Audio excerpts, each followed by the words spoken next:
काय? गेले 4.5 वर्ष जेव्हा सुनीलांना शेळके निवडून आले आमदार म्हणून, आणि आम्ही नगराध्यक्ष, उपनगराध्यक्ष, श्रीधर पुजारी, त्याचप्रमाणे आमचे बरेच सहकारी बच्चे असतील, गायकवाड असतील, हे आम्ही सगळे सहकारी नगरसेवक एकत्र काम करत होतो. परंतु 4.5 वर्षात जो आम्हाला इतका संघर्ष करावा लागला, कारण आमदार जेव्हा असतो तर आमदार प्रथम नागरिक तालुक्याचा असतो आणि निवडून आल्यानंतर संपूर्ण जनतेचा असतो. जेव्हा मी नगराध्यक्ष झाले तर मी पक्ष फक्त इलेक्शन पुरता ठेवला, परंतु निवडून आल्याच्या नंतर आम्ही सगळ्यांनी आपापले जोडे बाहेर ठेवून काम करत होतो. आणि काम करत असताना हा जो आम्हाला संघर्ष करावा लागला, त्यानंतर पुन्हा एकदा आमदार आमच्यावर जेव्हा महायुती झाली त्यानंतर आमदार आम्हाला भेटल्या, आमची चर्चा झाली. परंतु जो वागणं असतं की आम्हाला एक बोलायचं, पाठीमागे नंतर एक बोलायचं, त्याच्यामुळे कधी शक्य नसतं. एकदा तुम्ही आमच्यावर जर विश्वास ठेवला तर आमच्यावर पूर्ण विश्वास ठेवून त्यांनी काम करायला हवं होतं. परंतु तसं काय आम्हाला 6 महिन्यात जाणवलं नाही आणि त्याच्यामुळे आम्ही निर्णय घेतला, पक्षाने निर्णय घेतला. आपण बघतोय संपूर्ण तालुका संघर्ष करत होता आणि सारखी 5 वर्षात भांडणं, याच्याशी भांडण, त्या गावात भांडण, त्याच्यामुळे प्रत्येक माणूस कंटाळला होता. ही वेळ का आली? प्रत्येक जण संघर्ष करून का उतरला? प्रत्येक पक्षाचा माणूस, फक्त भारतीय जनता पार्टी नाही तर यामध्ये काँग्रेस असेल, मनसे असेल, उभाटा गट असेल, त्याचप्रमाणे अजून इतर पक्ष, राष्ट्रवादी काँग्रेस असेल, हे सगळेजण, शरद पवार गट असेल, अजितदादा पवार गट असेल, की ज्यांनी त्यांच्या खांद्याला खांदा लावून काम केलं, तर ते देखील त्यांच्या आज विरोधात गेलेले. कारण एवढा विरोध, मला वाटतं आम्ही 35 वर्ष राजकारणात काम करतोय. बाळाभाऊ बेगडेंचे वडील असल्यापासून आम्ही प्रचारात होतो, परंतु एवढा संघर्ष आणि एवढा एकत्रितपणा हा कधी पाहिला नाही, वेगळेपणा. आजचं इलेक्शन तालुक्यात होतंय, अगदी आगळं वेगळं इलेक्शन आहे, म्हणजे हे कधीच असं घडलं नव्हतं हा प्रकार. प्रत्येक पक्षाचा उमेदवार असायचा, परंतु आजची कंडिशन एकदम वेगळी आहे. आज सगळे एक साईडला, सगळे पदाधिकारी आहे, सगळे पक्षाचे अध्यक्ष आहे, सर्व कार्यकर्ते, आणि का सोडून गेले आमदारांना, तर प्रत्येकाला प्रश्न पडलेला आहे. आणि म्हणून साठी आज या ठिकाणी आम्ही एकत्र आलोय की तालुका कुठंतरी सुरळीत चालला पाहिजे आणि तालुक्यात शांतता पाहिजे. आज कुठल्याही गावात गेलं, सरपंच त्या ठिकाणी नाराज आहे, नगरपंचायतीमध्ये ती नाराजगी आहे, नगरपालिकेत नाराजगी आहे. कारण कुठली गोष्ट आमदार आतापर्यंत दिगंबर शेठ बेगडे असतील, रूपरेखाताई असतील, कृष्णराव बेगडे असतील, मदन शेठ कापना असतील, परंतु फक्त निधी द्यायचं काम त्यांनी केलं होतं. कधी छोट्या नगरपालिकेत, छोट्या मोठ्या टेंडरमध्ये कुठेही लक्ष घातलं नव्हतं. परंतु आताची परिस्थिती एवढी वेगळी आहे की जे काय पाहिजे ते फक्त माझ्या कार्यकर्त्याला. मग आमच्या लोणावळ्यातील सर्व कार्यकर्त्यांनी कसं जायचं? त्यांनी कुणाकडे काम मागायचं? कारण शेवटी ते लोणावळेकर आहे, त्यांचाही अधिकार आहे.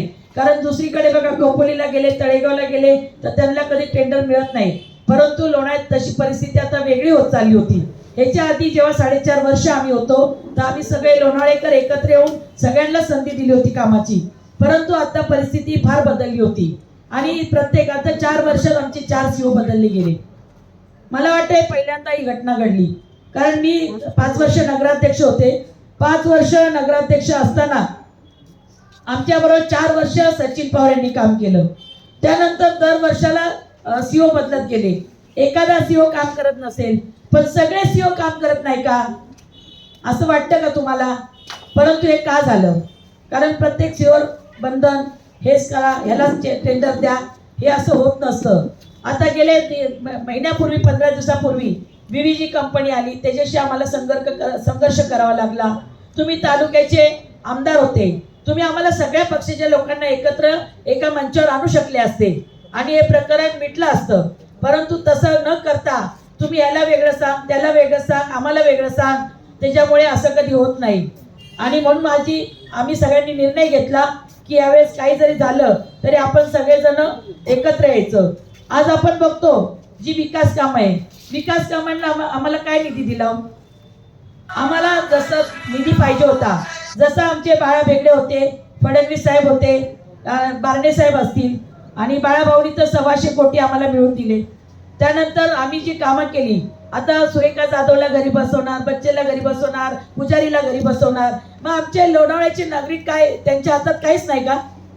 तुम्ही बाहेरचे आमदार येऊन तुम्ही आमच्या लोणावळ्यात सांगणार का ह्याला नगराध्यक्ष करणार, त्याला नगराध्यक्ष करणार? आज आम्ही जे काम केले, का आम्ही कामं केली म्हणून घरी बसायचं? आम्ही फिल्टर प्लांट केला म्हणून घरी बसायचं? आम्ही रोपवेचा प्रोजेक्ट मार्गी लावतोय, त्यानंतर आम्ही रस्ते केले, ब्रिज केला, डम्पिंग ग्राउंड केला, 5 वेळा आम्ही स्वच्छ भारतमध्ये नंबर काढला, त्याच्यामुळे आम्ही घरी बसायचं? आम्ही कोरोनासारखा जी महामारी आली होती त्याला आम्ही समर्थपणे तोंड दिलं सर्व टीमने, आणि समर्थपणे सक्षमपणे की कुठलाही माणूस आपला बाहेर जाऊ नये म्हणून आम्ही सेंटर उभारलं. पहिली नगरपालिका जिल्ह्यातली की ज्यांनी आमच्या लोणावळेकरांसाठी 3 कोटी आम्ही खर्च केलाय, आणि 3 कोटी आम्ही ह्या जनतेसाठी खर्च केलाय. त्यावेळेस कुठे गेले होते सगळे? तुम्ही निधी काय दिला एवढंच आम्हाला कळावं, कारण जे ठोस निधी जो पाहिजे होता तो आम्हाला, आमची कामं बरीच आहे. आज आमचं भाजी मंडई ही आमची राहिलेली आहे. भाजी मंडईचं पण आमचं काम मार्गी लागलं असतं.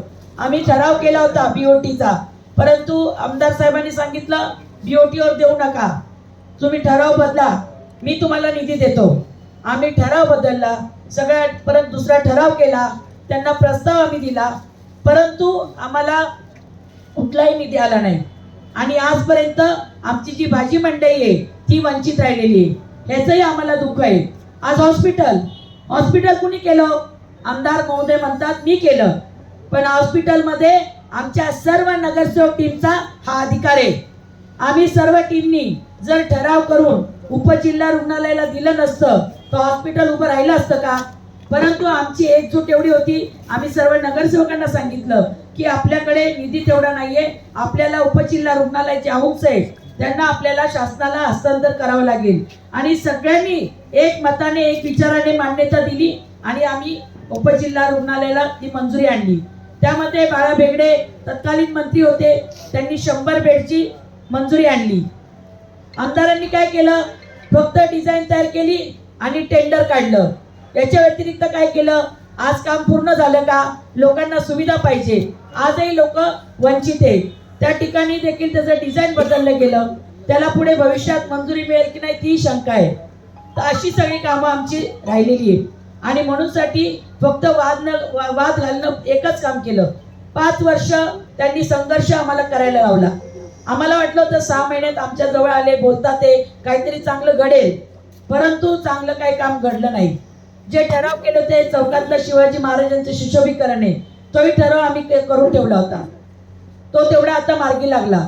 परंतु जी कामं होती ती कामं, जे खंडाळ्याचं आपलं तलाव असेल त्याचं बोटिंग राहिलेलं आहे, ते देखील आम्ही वेळोवेळी सांगत होतो टेंडर काढा, ते देखील मार्गी लावा. अशी अनेक कामं आमची जी होती, अशी ठोस कामं काय झाली? कैलासनगरचा ब्रिज आम्ही बांधला, स्मशानभूमी आम्ही केली, गोल्ड व्हॅलीचे रस्ते आम्ही केले, पाण्याची टाकी त्या ठिकाणी तिथं 100 टँकर चालायचे, परंतु त्या ठिकाणी पाण्याची टाकी उपलब्ध करून दिली. त्या ठिकाणी अंबरवाडीचा ब्रिज आम्ही बांधला. तुम्ही एकच ब्रिज बांधला नांगरगावचा, त्याची अवस्था बघा. आपण सगळे लोणावळेकर त्या रस्त्यावरून त्या ब्रिजवरून जातो, आपण काय अवस्था आहे? पावसाळ्यात किती लोक त्या ठिकाणी पडली. तो ब्रिज तरी नीट झाला का? कारण भांगरवाडीचा रस्ता, जे कॉन्ट्रॅक्टर जे ठेकेदार होते ते कोणाचे होते? प्रत्येक माणसाला हॉस्पिटलला ऍडमिट व्हावं लागलं, एवढी पावसाळ्यात वाईट परिस्थिती होती, मोठे मोठे खड्डे पडले होते. आणि म्हणून कोर्ट कमिटी समोर आम्ही मागणी केली की या ठेकेदाराला ब्लॅकलिस्टला टाका, आणि त्याला ब्लॅकलिस्टला टाकण्यासाठी यांनी मान्यताही दिलेली कोर्ट कमिटीनी. तर आम्ही वाट बघतोय की त्यांना ब्लॅकलिस्टला केव्हा टाकलं जाईल, कारण हा कुणाचा पैसा गेला? नगरपालिकेचा. नगरपालिकेच्या फंडातून तो रस्ता होता, आणि इतकी बिकट परिस्थिती त्या ठिकाणी करून ठेवली.